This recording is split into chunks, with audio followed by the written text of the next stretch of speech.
আমরা বাংলাদেশের যে গত প্রধানমন্ত্রী আছেন উনি বাংলাদেশে এমন কাম করছে শয়তান পর্যন্ত সোফা হাত দিয়ে লাইছে গো, তাই নিতে আমার থেকে অনেক উর্ফি গেছে গো। কথা কয় আয়না ঘর বানাইছে, আয়না ঘর কি গো। বাংলাদেশের মানুষ যারা আওয়ামী লীগ করে হেরাও যে জীবনে এই জাতির কথা শুনছে, কথা কোন ঠিক কিনা? শয়তান জানে আমরা হাসিনার আয়না ঘর দীক্ষা, শয়তানে জানে ক, তাই নিতে আমার উর্ফি গেছে। আমাদের ব্রাহ্মণবাড়িয়ার আল্লামা মুফতি আমিন সাহেব রহমতুল্লাহ আলাইহি ছিলেন, জীবনে কাউকে হিসাব কইরা কে প্রধানমন্ত্রী কে রাষ্ট্রপতি এই হিসাব কইরা মুফতি আমিনী জীবনে কথা বলছেন, কথা কোন ঠিক কিনা?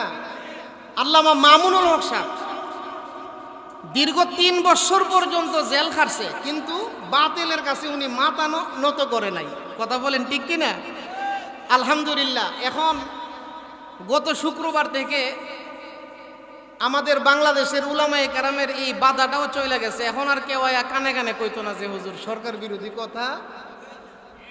আলহামদুলিল্লাহ। তবে মনে রাখেন যারা জুলুম করে, যারা জুলুম করে, জুলুমের বিচার আখেরাতে তো আছে, ওই জুলুমের বিচার আল্লাহ দুনিয়াতেই কইরা দেখায়া দেয়, কথা বলেন ঠিক কিনা? জুলুমের বিচার আল্লাহু আকবার। দাড়ি টাড়ি কামায়াও বিদেতের বুরকা ফিন্দাও এখন বাস্তব করতেছে না। ও মুসলমান, তো যেই কথাটা বলতেছিলাম, খলিফাতুল মুসলিমিন হযরত উমর রাদিয়াল্লাহু আনহুকে শয়তান পর্যন্ত বই পাইত। খলিফাতুল মুসলিমিন হযরত উমর রাদিয়াল্লাহু আনহু ডাক দিয়ে বলতেছেন, গো আল্লাহর হাবিব একটু অনুমতি দেন, নবী গো আমি আপনার অনুমতির অপেক্ষায় আছি, একটু অনুমতি দেন, যেই কাফের আসছে আপনার মাথা নেওয়ার জন্য আমি উমর যাইয়া তার শরীর থেকে তার মাথাটা আলাদা করিয়া দেব। পয়গম্বর ডাক দিয়া কই, উমর তুমি গেলে তার মাথা আলগা কইরা তারে চিরদিনের লাগে হত্যা কইরা লাগবে, আর আমি নবী গেলে তারে কালিমা পড়ে মুসলমান বানাবো, কোনটা করতে? সুবহানাল্লাহ, জোরে কোন। তুমি গেলে তারে কি কইরা লাইবা? চিরদিনের লাগা শেষ কইরা লাইবা, আর আমি নবী যদি তার সামনে যাই আমার পবিত্র চেহারা দিক্কা কালিমা পড়া লাইব, কোনটা করতে? উমর রাদিয়াল্লাহু আনহু ডাক দিয়া কই, ইয়া রাসূলুল্লাহ আপনি যেটা ভালো মনে করেন। ও শিশু কিশোরের উদ্যোগে ৪র্থতম বার্ষিক ইসলামী মহাসম্মেলনের শ্রদ্ধাভাজন সভাপতি উস্তাজুল আসাতিজা আল্লামা আবুল কাসেম সাহেব দামাত বারাকাতুহুম, সহ সভাপতি উস্তাজুল উলামা আল্লামা আলহাজ বজলুর রহমান সাহেব দামাত বারাকাতুহুম, আজকের মাহফিলে বয়ান করেছেন আল্লামা আবু বকর সাহেব, আমার পরই আপনাদের সামনে যিনি বয়ান পেশ করবেন, সারা বাংলাদেশে অত্যন্ত প্রশংসনীয় এবং আমাদের ব্রাহ্মণবাড়িয়ার গর্ব আল্লামা মুফতি ইউসুফ বিন ইকবাল সাহেব দামাত বারাকাতুহুম, উনি কিছুক্ষণ পরই বয়ান পেশ করবেন। তো আলহামদুলিল্লাহ এই বছরের প্রথম মাহফিল আরম্ভ হইতেছে, কি বলেন? শীতের দিনও আসতেছে, আমাদের বাংলাদেশের মাহফিলগুলাও আরম্ভ হবে, কথা বলেন ঠিক না? আর এখন মাহফিলগুলো আলহামদুলিল্লাহ বিভিন্ন জায়গায় মাহফিলে গেলে কানে কানে আয়া কইতো যে হুজুর সরকার বিরোধী কোনো কথা কইেন না। মসজিদে জুম্মার নামাজ পড়াইবার লেগে গেলে অনেকেই খতিব সাহেবের কানে কানে গিয়ে কইতো যে হুজুর সরকার বিরোধী কোনো কথা কইেন না। তাদের এই কথাগুলোই প্রমাণ করছিল যে সরকারে মনে হয় তাহলে কোনো জুলুম করতেছে, কথা বলেন ঠিক না? কারণ উলামায়ে কেরাম হক্কানি আলেম যারা, তারা যখন দেখবে যে কেউ জুলুম করে তখন জুলুমের প্রতিবাদ অবশ্যই আলেমদের জবান থেকে বাইর হইব। কথা কোন ঠিক কিনা? আমাদের ব্রাহ্মণবাড়িয়ার আল্লামা মুফতি আমিন সাহেব রহমতুল্লাহ আলাইহি ছিলেন, জীবনে কাউকে হিসাব কইরা কে প্রধানমন্ত্রী কে রাষ্ট্রপতি এই হিসাব কইরা মুফতি আমিনী জীবনে কথা বলছেন। কথা কোন ঠিক কিনা? আল্লামা মামুনুল হক সাহেব দীর্ঘ 3 বছর পর্যন্ত জেল খাটছে, কিন্তু বাতিলের কাছে উনি মাথা নত করে নাই। কথা বলেন ঠিক কিনা? আলহামদুলিল্লাহ, এখন গত শুক্রবার থেকে আমাদের বাংলাদেশের উলামায়ে কেরামের এই বাধাটাও চলে গেছে। এখন আর কেউ কানে কানে কইতো না যে হুজুর সরকার বিরোধী কথা। আলহামদুলিল্লাহ। তবে মনে রাখেন, যারা জুলুম করে জুলুমের বিচার আখেরাতে তো আছে, ওই জুলুমের বিচার আল্লাহ দুনিয়াতেই কইরা দেখায়া দেয়। কথা বলেন ঠিক কিনা? জুলুমের বিচার, আল্লাহু আকবার। দাড়ি টাড়ি কামায়াও বিদেতের বুরকা ফিন্দাও এখন বাস্তব পারতেছে না। কথা বলেন ঠিক না? এই জন্য আমি আপনাদের সামনে পবিত্র কোরআনে কারিমের গুরুত্বপূর্ণ একখানা ছোট্ট আয়াতে কারিমা তেলাওয়াত করছি চরিত্র সম্পর্কে। কি সম্পর্কে? মানুষ জুলুম করে কেন? মানুষ মদ গাঞ্জা এগুলা খায় কেন? মানুষকে ধোঁকা দেয় কেন? মহিলারা বেপরদায় চলে কেন? চরিত্র নষ্ট হইলেই এই কাজগুলা করে। কথা বলেন ঠিক কিনা? কারণ একটা মানুষের চরিত্র যদি ভালো থাকে, চরিত্র হইল মানুষের একটা সম্পদ। কথা বলেন, চরিত্র মানুষের সম্পদ। টাকা পয়সা কোনোদিন হাতের ময়লা, একদিন আছে আরেকদিন নাও থাকতে পারে, কিন্তু চরিত্র, একটা রিক্সার ড্রাইভারের যদি চরিত্র ভালো থাকে, এই রিক্সার ড্রাইভারটাও রাস্তা দিয়ে হাঁটলে মানুষে তারা সালাম দিব। কথা বলেন ঠিক কি? এই জন্য চরিত্র সম্পর্কে আমি আজকে আপনাদের সামনে বয়ান করব। আজকে আমাদের সমাজের যুবকগুলা, আমাদের যুব সমাজ অবস্থার দিকে তাকাইলে বোঝা যায় আমাদের দেশের যুবকরা চরিত্র হারাইলেছে। কথা কোন ঠিক না? আমাদের দেশের মহিলাগুলার দিকে তাকাইলে বোঝা যায় আমাদের দেশের মহিলাগুলা চরিত্র হারাইলেছে। নন্দনপুর বাজারে সকালবেলা গিয়া দেখেন, কথা মনে বুঝাইতাম পারতেছি। নন্দনপুর বাজারে সকালবেলা গিয়া দেখেন, বাদ্যা বেড়ে যেভাবে বাড়ির বইয়া থাকে আর মহিলারা জায়গা ব্যবসা করতো, ঠিক এমন ভাবে আমরার পুরুষরা বাদ্যা বেড়ার মতন বাড়ির বইয়া থাকে আর বেড়াইতে জায়গা বাজার করতো। চরিত্র আছে? কথা বলেন, চরিত্র আছে? আজকাল স্বামীগুলা বিদেশ থাকে, আমাদের দেশের পুরুষগুলা প্রবাসে কি কষ্ট করে, আর এই বিডি মাশাল্লাহ এই রাজত্ব পায়া যে অবস্থা চলতেছে, বুঝা গেল মুসলমানের স্ত্রী, মুসলমানের মেয়ে, এই কথাটা সে ভুললেই গেছে। কথা বলেন ঠিক কিনা? অথচ ও মুসলমান, ও আমার মা বোনেরা, মনে রাখবেন আমাদের আগের যুগের মা বোনদের এই জাতের চরিত্র ছিল না। আমরার যে মা, আমাদের যে দাদি, আমাদের যাদের কাছ থেকে আমরা দুনিয়াতে আসছি, তাদের এই ধরনের চরিত্র ছিল না। আমাদের কুমিল্লার একজন আলেম আছে, উনি বলে যে মহিলাদের এখন এমন অবস্থা হয়েছে এরা গরুর বাজারে সহকারে পাওয়া যায়। কথা বলেন ঠিক কিনা? এই জন্য তার একমাত্র কারণ কি? আমাদের সমাজ থেকে চরিত্র চলিয়া যাইতেছে। ও মুসলমান, আমরা এমন একজন পয়গাম্বরের উম্মত, যেই পয়গাম্বরের চরিত্র সম্পর্কে স্বয়ং আল্লাহ সুবহানাহু ওয়া তাআলা পবিত্র কোরআনের মধ্যে ডিক্লেয়ার দিয়েছে। সুবহানাল্লাহ জোরে। আল্লাহ রাব্বুল আলামিন আমাদের পয়গাম্বর সম্পর্কে পবিত্র কোরআন শরীফের মধ্যে ঘোষণা করছে, ও দুনিয়ার মানুষ শোনো,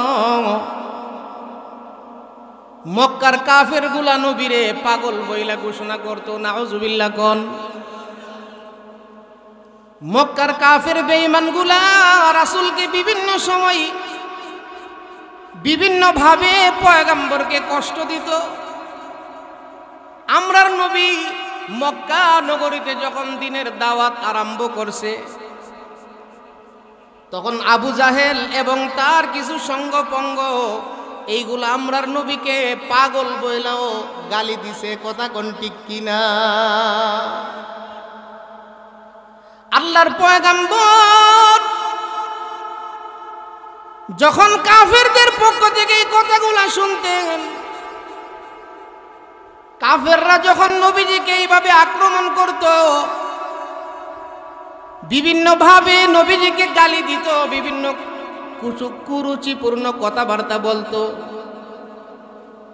আল্লাহর পয়গাম্বর মাঝে মধ্যে মন খারাপ কইরা লাইতো। কিন্তু আল্লাহ রাব্বুল আলামিন কোরআনের মাধ্যমে নবীজিরে সান্ত্বনা দিতেন। জুরে কোন সুবহানাল্লাহ। যেদিন মক্কা থেকে হিজরত করে মদিনায় যায়, গভীর রজনীতে আল্লাহর পয়গাম্বর যখন মদিনার প্রতি নবীজি রওনা হইছে, কিন্তু রাসূলের দিল থেকে, রাসূলের ভিতর থেকে মক্কার মায়া কোনোদিন যায় নাই। কথা কোন ঠিক কিনা? কারণ মাতৃভূমির একটা মায়া আছে, মাতৃভূমির জন্মস্থানের একটা মহব্বত আছে। আপনার ছেলে ঢাকা চাকরি করে বড় বাসা লইছে, গ্রাম থেকে মা বাপকে নিছে, মা বাপে ঢাকা গিয়া ভাল লাগে না। কথা কোন ঠিক কিনা? কেন? মা বাপে কোনা আমি গ্রাম ওই মাইল্লা তো আমি শান্তি আসলাম। আল্লাহর রাসূল সাল্লাল্লাহু আলাইহি সাল্লাম যখন মক্কা ছাইরা মদিনার দিকে যায়, বারবার নবীজি মক্কার দিকে নবীজি নজর করে, মক্কার দিকে তাকায়। সিরতের কিতাবের মধ্যে ঘটনা আসছে, রাসূলুল্লাহ সাল্লাল্লাহু আলাইহি সাল্লাম হযরত আবু বকর সিদ্দিক রাদিয়াল্লাহু আনহুকে সঙ্গে লইয়া গারে সুর থেকে যখন নবীজি মদিনার দিকে যায়, যাওয়ার সময় মক্কার একটা চৌরাস্তার মধ্যে দাঁড়াইয়া নবীজি মক্কার দিকে তাকাইয়া দুই চোখের পানি জার জার করে নবীজি ছাড়তেছে। সুবহানাল্লাহ। যখন ওই রাসূল কাঁদতেন, তখনই আল্লাহ তাআলা নবীজির কাছে জিবরাইল আলাইহিস সালামকে পাঠাইতেন। সুবহানাল্লাহ, জোরে কই। রাসূল যখন ওই কাঁদতেন, চোখের পানি ছাড়তেন, সান্ত্বনা দেওয়ার জন্য আল্লাহ তাআলা সঙ্গে সঙ্গে জিবরাইল আলাইহিস সালামকে পাঠিয়ে দিতেন। যখন রাসূল তায়েফ থেকে বাইর হইছে, তায়েফের নির্যাতনের ঘটনা আপনারা সকলেই জানেন। তায়েফ শহর থেকে যখন আমাদের পয়গম্বর বাহির হইছে, তায়েফের পাশেই একটা পাহাড়ের কিনারায় যখন পাথরের উপরে রাসূল বসছে, চোখের পানি ছাইরা কাঁদতেছে আর বলতেছে, আল্লাহ আমারে কাদের কাছে পাঠাইছে? আল্লাহর পয়গম্বর যখন এরকম ভাবে চোখের পানি ছাইরা কান্দে, আল্লাহ তাআলা সঙ্গে সঙ্গে জিবরাইল আলাইহিস সালামকে পাঠাইছে আমার আপনার পয়গম্বরকে সান্ত্বনা দেওয়ার জন্য। সুবহানাল্লাহ। আল্লাহর ফেরেশতা জিবরাইল নবীজির দরবারে এসে বলতেছেন, নবী গো, তায়েফের মানুষগুলো আপনাকে চিনে নাই, একটু বদদুয়া দেন আপনি, তায়েফবাসীর জন্য একটু বদদুয়া করিয়া দেন। তায়েফের দুই পাশে পাহাড় আছে, ওই পাহাড় দিয়া ওই তায়েফবাসীকে আল্লাহ তাআলা ধ্বংস করিয়া দিবে। ও মুসলমান, তখন নবী কি বলছে? তখন নবী নূহ আলাইহিস সালামের মতন বদদুয়া দিছে। কেমন পয়গম্বরের উম্মত আমরা! আল্লাহর পয়গম্বর বলতেছেন, জিবরাইল, ও জিবরাইল, আমি যদি আজকে তায়েফবাসীকে বদদুয়া দিয়া ফেলাই,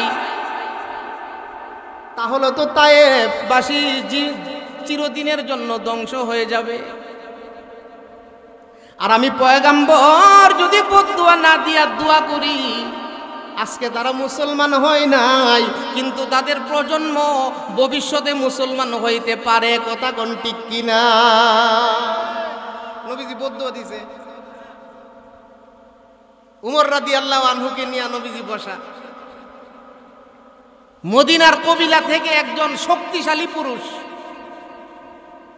মদিনার এক কবিলার একজন শক্তিশালী পুরুষ তরবারে নিয়ে আসছে রাসূলের সামনে।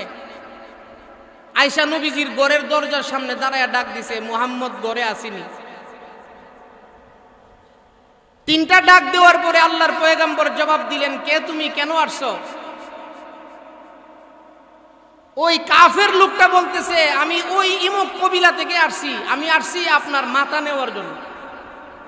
নাউজুবিল্লাহ জোরে কইতেন না। আপনারা কি তো ঘুমাইতেছেন আজকাল? সজাগ আছেন নি? সবাই কথা বলেন, সজাগ আছেন নি না ঘুমাইতেছেন? মাহফিলটার মধ্যে আয়া ভাল লাগতেছে না? পাশে মসজিদ, পাশে মাদ্রাসা, এমন মজমা পাইবেন কই? কে বসাইছে? আবার আজকাল রাত্রিটা জানেননি? কথা কম না কেন? আগামীকাল কি বার? আজকে জুমার রাত্রি। আজকে কি এর রাত্রি? শাস্ত্র বইয়া থাকলে ভালো হইলো না, এখানে আসার কারণে ভালো হইছে। একটু জবানটা কইলা মহব্বতে কন আল্লাহু আকবার। মাশাআল্লাহ, আওয়াজটা আমার মোটামুটি পছন্দ হইছে। গলাটা একটা কাশি দেন। জবানটা কইলা মহব্বতে বলি আল্লাহু আকবার। আল্লাহর পয়গম্বরের সামনে আইসা বলতেছে যে মুহাম্মদ, তোমার মাথা নিয়ে যাইতে পারলে আমি 100 উট পুরস্কার পাবো। নাউজুবিল্লাহ জোরে কোন না, আরো জোরে কোন না নাউজুবিল্লাহ।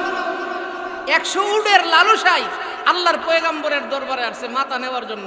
উমর রাদিয়াল্লাহু আনহু পাশে বসা। উমরে বলতেছে হুজুর একটু অনুমতি দেন। সুবহানাল্লাহ কোন। হযরত উমর নরম না গরম?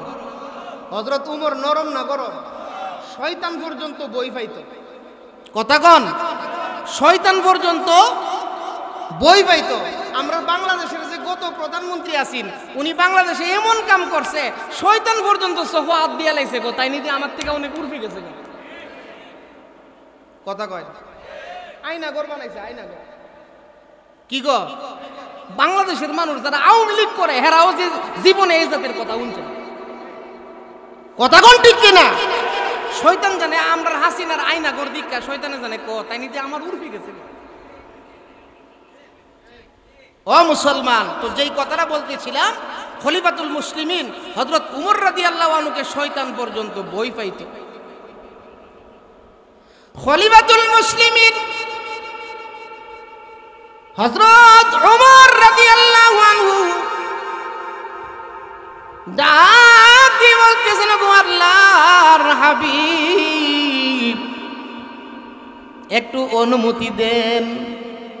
নবী গো, আমি আপনার অনুমতির অপেক্ষায় আছি, একটু অনুমতি দেন। যেই কাফের আসছে আপনার মাথা নেওয়ার জন্য, আমি উমর যাইয়া তার শরীর থেকে তার মাথাটা আলাদা করিয়া দেব। পয়গম্বর ডাক দিয়া কই, উমর তুমি গেলে তার মাথা আলগা কইরা তারে চিরদিনের লাগে হত্যা কইরা লাগবে, আর আমি নবী গেলে তারে কালিমা পড়ে মুসলমান বানাবো। কোনটা করতে? সুবহানাল্লাহ জোরে কোন।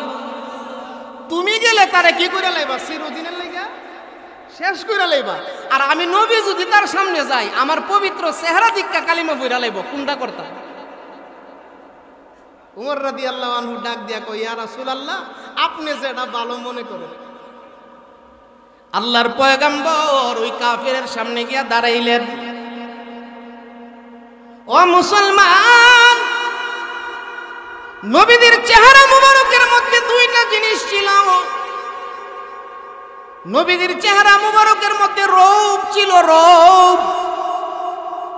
রূপ হইল এমন দুইটা জিনিসের নাম, দেখলে মায়া লাগে আবার ভয় লাগে। সুবহানাল্লাহ জোরে কোন। দেখলে মায়াও লাগে আবার ভয়ও লাগে। আমরা ব্রাহ্মণবাড়িয়ার বড় হুজুরে দেখলে মায়া লাগতো আবার ভয়ও লাগতো। বড় হুজুরের সামনে দাঁড়ায়া কেউ কোনো সময় কথা কইতে পারছে না। কথা বলেন ঠিক কিনা? ফখরে বাঙ্গালের চেহারার মধ্যে দুইটা জিনিস আছেন, দেখলে মায়াও লাগতো আবার ভয়ও লাগতো। কথা কোন ঠিক কিনা? আমাদের মালিয়াতা মাদ্রাসায় আমরার যে উস্তাদরা আছে, এখনো দেখলে আমরা ভয় পাই আবার মায়াও লাগে। এটার নাম হলো রূপ। এটার নাম কি? দেখলে বইও লাগে মায়াও লাগে। পুলিশ দেখলে বই লাগে, মায়া লাগেনি। কথা কয়, পুলিশ দেখলে বই লাগে কিন্তু এটা রূপ না। দেখলে বই লাগে কিন্তু মায়া লাগে। আর এখন বাংলাদেশের পুলিশ মানে ডরা না। কথা কোন ঠিক কিনা?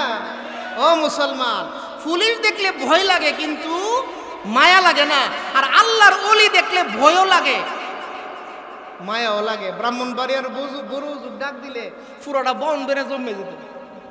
আগুন পুরার কাহিনী আপনারা মুরব্বীরা অনেকেই জানেন। কথা কোন ঠিক কিনা? 84 সালে না 87 সালে এই আগুন পুরার কাহিনী হয়েছিল, বড় জোরে ডাক দিছেন, পুরা এলাকার মানুষ গিয়ে বাদুগর ভাঙ্গা পড়ছে। কথা বলেন ঠিক কিনা? তো আল্লাহর রাসূল সাল্লাল্লাহু আলাইহি সাল্লামের চেহারা মুবারকের মধ্যে আল্লাহ সুবহানাহু ওয়া তাআলা দুইটা জিনিস দান করছিল। একটা হইলো দেখলে ভয়ও লাগে, নবীরে দেখলে মায়া লাগতো না। আল্লাহর পয়গম্বর যখন ওই কাফেরের সামনে গিয়ে দাঁড়াইছে, কাফেরের হাতের মধ্যে তরবারি, নবীজি তাকে ডাক দিয়ে বলতেছেন, বাবা আমার বাড়িতে আসছো তুমি আমাকে হত্যা করার জন্য, আমি কোনোদিন তোমার বাড়িতে গেছিনি তোমারে হত্যা করতে। ও মুসলমান, ও যুবক, চরিত্র কারে বলে? পয়গম্বর ডাক দিয়ে বলতেছেন, ও আল্লাহর বান্দা শুনো, আমারে হত্যা করে আমার মাথা নিতে পারলে তুমি 100 উট পুরস্কার পাইবা। আমি মুহাম্মদ কোনোদিন তোমার বাড়িতে তরবারি নিয়ে গেছি? বলে, না হুজুর, আপনি কোনোদিন আমার বাড়িতে তরবারি নিয়ে যান নাই। তাহলে তোমার সাথে আমার কি কোনো সীমানা নিয়ে কোনো দ্বন্দ্ব আছে? ওই কাফের বলতেছে, না হুজুর, আপনার সাথে আমার সীমানা নিয়েও কোনো দ্বন্দ্ব নাই। আল্লাহর পয়গম্বর যখন এইভাবে কাফের লোকটাকে প্রশ্ন করতেছে, আমার আল্লাহ রাব্বুল আলামিন ওই কাফেরের অন্তরে হেদায়েতের লাইটটা আল্লাহ তাআলা জ্বালায়া দিছে। জোরে কোন সুবহানাল্লাহ। ও মুসলমান, আল্লাহর পয়গম্বর যখন এইভাবে একটার পরে একটা তারে প্রশ্ন করতেছে, ওই কাফিরের দিলের হেদায়েতের আলো আল্লাহ তাআলা জ্বালাইয়া দিছে। মনে মনে চিন্তা করতেছে, মুহাম্মদ তো সঠিক কথাই বলতেছে, মুহাম্মদুর রাসূলুল্লাহ তো কোনোদিন আমার বাড়িতে যাই নাই, ওনার সঙ্গে তো আমার সীমানা নিয়েও কোনো দ্বন্দ্ব নাই, আমি কেন ওনার বাড়িতে আসলাম? সঙ্গে সঙ্গে হাত থেকে তরবারিটা পালাইয়া দিয়েছে। তরবারিটা পালাইয়া ডাক দিয়ে বলতেছেন, ওগো আল্লাহর নবী, বুঝতে পারি নাই, এই মুহূর্তে আমাকে কালিমাটা পড়াইয়া মুসলমান বানাইয়া দে। ওগো আল্লাহর নবী, আমি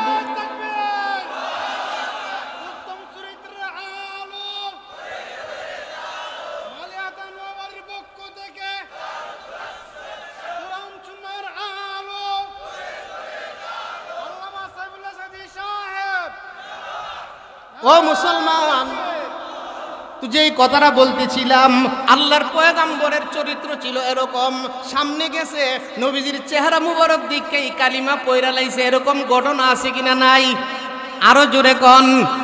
এক ছেলে, কিতাবের মধ্যে ঘটনা আসছে, আল্লাহর রাসূল মক্কাতে ছিল বাড়ি, তার বাবা মারা গেছে, মা আছে। তার মা তারে কইছে, বাবা জীবনে যার কাছে যাও না কেরে, জীবনে কোনোদিন মুহাম্মদের কাছে যাও না। নাউজুবিল্লাহ, জোরে কর। সে বলতেছে, কেন? মুহাম্মদের কাছে গেলে তোমারে বদলাই লইব, তুমি অন্য ধর্মে যাইবা, এই কারণে মুহাম্মদুর রাসূলুল্লাহর কাছে কোনোদিন যাও। মা এই কথা বইলা দিছে। দেওয়ার পরে এই যুবক ছেলেটা একদিন হঠাৎ করে বাড়িতে গিয়া দেখে তার মার কাপড় ছিঁড়া গেছে, কাপড় নাই। এখন তার কাছে কোনো টাকাও নাই, কিন্তু সে ছিল মা ভক্ত। কি ভক্ত? অনেক ছেলে আছে দেখেন বাপের থেকে মারে বেশি মহব্বত করে। কথা কোন আছে কিনা নাই? বিদেশ গিয়া মারে ফোন করে করে কান্দে। অনেক ছেলে মেয়ে আছে মার সাথে খুব ঘনিষ্ঠ সম্পর্ক, বিভিন্ন জায়গায় ঘুরতেছে, আয় রোজগারও করতে পারে না, টাকা পয়সাও নাই। মার জন্য যে একটা কাপড় আনবো, এই কাপড়টা কিনার সে টাকা পয়সা পাইতেছে না। এক লোকে কইতেছে যে, বাবা একটা কাজ করো, মক্কার হেরেমের ভিতরে মুহাম্মদুর রাসূলুল্লাহ পয়সা রইছে, তার কাছে যাও, তোমার মার কাপড়ের ব্যবস্থা করে দিই। আরো জোরে কন্যা সুবহানাল্লাহ। এই ছেলেটা মা আগে না করে রাখছে, মুহাম্মদুর রাসূলুল্লাহর কাছে যাইতো।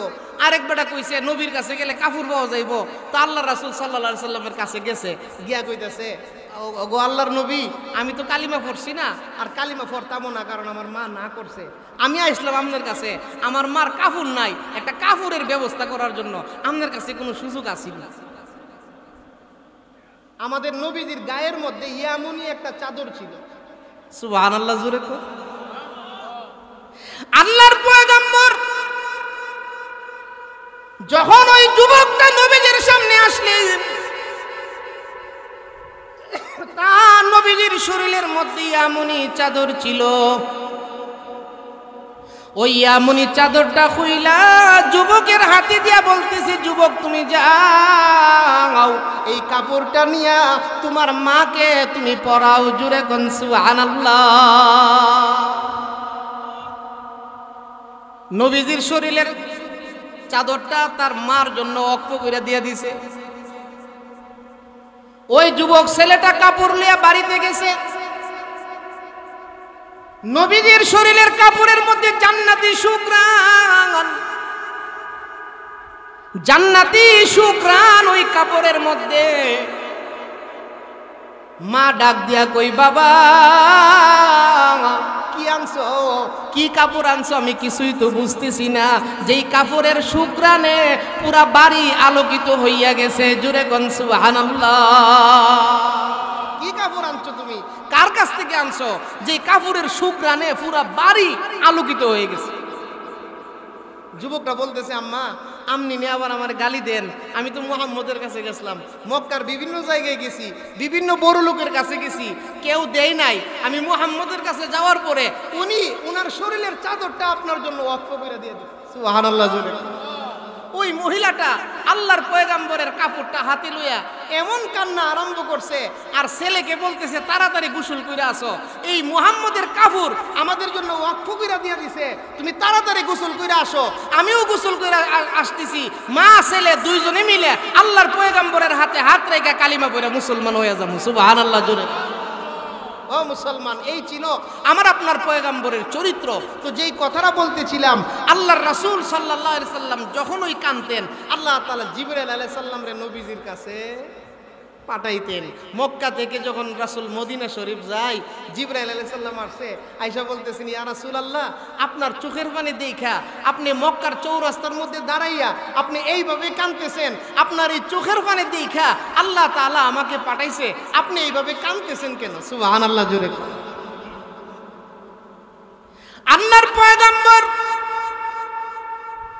ডাক দিয়ে বলতেছেন, জিবরাইল তুমি আমাকে প্রশ্ন করতেছো আমি এইভাবে কেন কান্দি, প্রশ্ন করেছো। তুমি কি জানো না আমি আমার জন্মস্থান ছাইরা মদিনায় যাইতেছি? ওগো আল্লাহর ফেরেশতা জিবরাইল, মক্কার মহব্বতে আমি কান্দি, আমি বাইতুল্লাহ শরীফের মহব্বতে আমি কান্দি। যেই বাইতুল্লাহতে আল্লাহর ঘর আছে, যেই মক্কা নগরীতে বাইতুল্লাহ আছে, আল্লাহর ঘর আছে, কথা বলেন। যেই বাইতুল্লাহতে জমজম আছে, কথা বলেন। যেই মক্কা নগরীতে জমজম আছে, যেই মক্কা নগরীতে আল্লাহর ঘর আছে, যেই মক্কা নগরীর পাশে আরাফার মাঠ আছে, যেই মক্কা নগরীর পাশে মুজদালেফা আছে, যেই মক্কা নগরীর পাশে মিনা আছে, যেই মক্কা নগরীর পাশে সাফা মারওয়া আছে। ও জিবরাইল, মক্কার মহব্বতে আমি কান্দি, মক্কার ভালোবাসায় আমি কান্দি। জিবরাইল, জন্মভূমি সাইরা যাওয়ার জন্য আমার বড় কষ্ট হইতেছে, এই জন্য আমি কান্দি। জোরে কোন সুবহানাল্লাহ। আল্লাহর ফেরেশতা জিবরাইল সঙ্গে সঙ্গে সান্ত্বনা দিলেন, ও আল্লাহর হাবিব আপনি কাঁদবেন না, আপনার চোখের পানির মাধ্যমে আল্লাহর আরশ পর্যন্ত কান্দা দে, আল্লাহর আরশ পর্যন্ত কান্দে আপনার চোখের পানি আসলে। ওগো আল্লাহর হাবিব আপনি আর কাঁদবেন না, বেশি দিনের জন্য আপনি মদিনা যাইতে হবে না, আপনি বেশি দিনের জন্য মদিনা যাইতে হবে না, মদিনায় কিছুদিন থাকবেন, আমার আল্লাহ আবার মক্কা বিজয় করবে। জোরে কোন সুবহানাল্লাহ। আমার আল্লাহ আবার মক্কা বিজয় কইরা আপনাকে উডের পিঠে বসাইয়া বীরের বেশে আবার আল্লাহ আপনারে মক্কায় আনবো। সুবহানাল্লাহ। জোরে ও মুসলমান, ও আল্লাহর বান্দারা, ক্ষমতা কাহারও কাছে চিরদিন, কথা কয় না, ক্ষমতা কাহারও কাছে চিরদিন থাকে না। ক্ষমতা এটা একটা কাছের জিনিসের মতন, মাথার থেকে পড়লে যেমন বাইঙ্গা জায়গা, একদিনের ভিতরে ৪৫ মিনিটের সময় দিয়া ক্ষমতা শেষ। কথা কোন ঠিক কিনা? পুরাটা বাংলাদেশের মালিক সালমান এফ রহমান, পুরাটা বাংলাদেশের মালিক আছেন সালমান এফ রহমান, IFIC ব্যাংকের মালিক। কথা কর, নৌকার মধ্যে গিয়া দাড়িটা কামাইয়া, কথা কয় না, জীবনে কত কামাই না দেখলাম, এমন কামাই না যেমন কামাইয়া রান্দা কইরা বানিশ কইরা তো রাখছে, কেউ ফিসলা খাইলে ফিরে যাবো। কথা কোন ঠিক কিনা? আরে ক্ষমতার কারণে তুমি দাড়িটা কামাই লইবা, কামটা কিটা করছে? আসলে তো এই দাড়ি আসিনার স্যাম্পল, আসল দাড়ি এই দাড়ি না। আমরা হাজী সাহেব হুজুরের মুখে যে দাড়ি যেই নিয়তে রাখছে, এরার দাড়িগুলা এই নিয়তে রাখছেন না। এই দাড়িগুলা দিয়া তারা রাজনীতি করছে, জনগণ দুনিয়ার মানুষগুলারে ধোঁকা দিছে। কথা কোন ঠিক কিনা? এই জন্য ও মুসলমান, ও আল্লাহর বান্দারা, ক্ষমতা চিরদিন থাকে না। আল্লাহ তাআলা, আল্লাহর ফেরেশতা জিবরাইল আলাইহিস সালামের মাধ্যমে আমাদের নবীজিকে ঘোষণা দিছে, ও আমার হাবিব, মদিনায় চিরদিন তখন লাগতো না, আপনি কয়েকদিনের জন্য যান, ৩-৪ বছর পরে আবার আল্লাহ এমন কেরেশমা ঘুরাইয়া দিব, মক্কা আল্লাহ আপনারে বিজয় কইরা দিব। কথা বলেন ঠিক কিনা? শেষ পর্যন্ত ৬ষ্ঠ হিজরিতে, কোনো বর্ণনায় আসছে ৭ম হিজরিতে মক্কা বিজয় হয়েছে।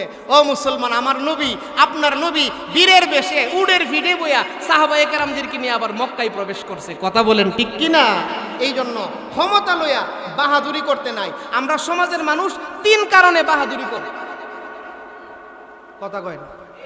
আমরা সমাজের মানুষ, আমরা নিজের চোখে দেখছি তো, এই ১৫ বছরের ভিতরে আমরা নিজের চোখে দেখছি ৩ কারণে বাহাদুরি করে। ১ নম্বর কারণ হইল, ৩ কারণে মানুষ অহংকার করে। ১ নম্বর কারণ হইল তাই না কইটা পয়সার মালিক হইছে, পয়সার একটা গরমে মানুষ অহংকারী করে। কথা কোন ঠিক কিনা? ২ নম্বরে তাই না দলের সেক্রেটারি হইছে, ক্ষমতা হইছে, এই কারণে তাই না অহংকার করে। ৩ নম্বরে তাই না ৪-৫টা ছেলের বাপ, তাইনের ৪-৫টা ছেলে আছে, তাইনের গোষ্ঠীটা বড়, এই কারণে তাইনে অহংকার করে। এই ৩ কারণে মানুষ বেশি অহংকার করে। কথা বলেন ঠিক কিনা? ও মুসলমান, মনে রাখবেন, ছেলে মেয়ে কে দিছে? এক বেটা বিয়া করছে, ৩০ বছর হয়েছে, বাচ্চা হয় না। আর আরেক বেটারে আল্লাহ ৫টা ছেলে দিছে, এই কারণে আপনি ছেলে লইয়া অহংকার করবে? কে দিছে? আরো জোরে কে দিছে? ওমা ফাস্টফুডের বাপ বেটা দিছে, শাসটলো বইয়া চা খাইয়া বিল দে না। কথা কর, শাসটলো বইয়া চা খায়া বিল জমাই লেছে ২৫০০ টাকা। তো শাসটলের দোকানদারে কইতাছে, ভাই সাহেব ২৫০০ টাকা বিল জমাই লেছি, আমি একটা শাসটল, ছোট্ট একটা শাসটল, আমার টেহাটা দিতেন না। শাসটলের মালিক কি লেগে বিলটা চাইলো, বেটা পাঞ্জাবির হাত বলা আরম্ভ করে দিছে, কিরে কই টেহা মাইরা লাইছি রে? কথা কর, কিরে কই টেহা মাইরা লাইছি রে? তো শাসটলের দোকানদারে কইতেছে, ভাই সাহেব ২৫০০ টাকা বিল জমাই লেছেন, এটা কি একটা কাজ হইলো? কইতেছে, আমরা কয়েক টাকা মাইরা লেছি। কেন? এই অহংকারটা দেখাইছে, তাই না ফাস্টফুডের বাপ। কথা কোন ঠিক কিনা? এই জন্য মুসলমান, অনুরোধ কইরা বলি,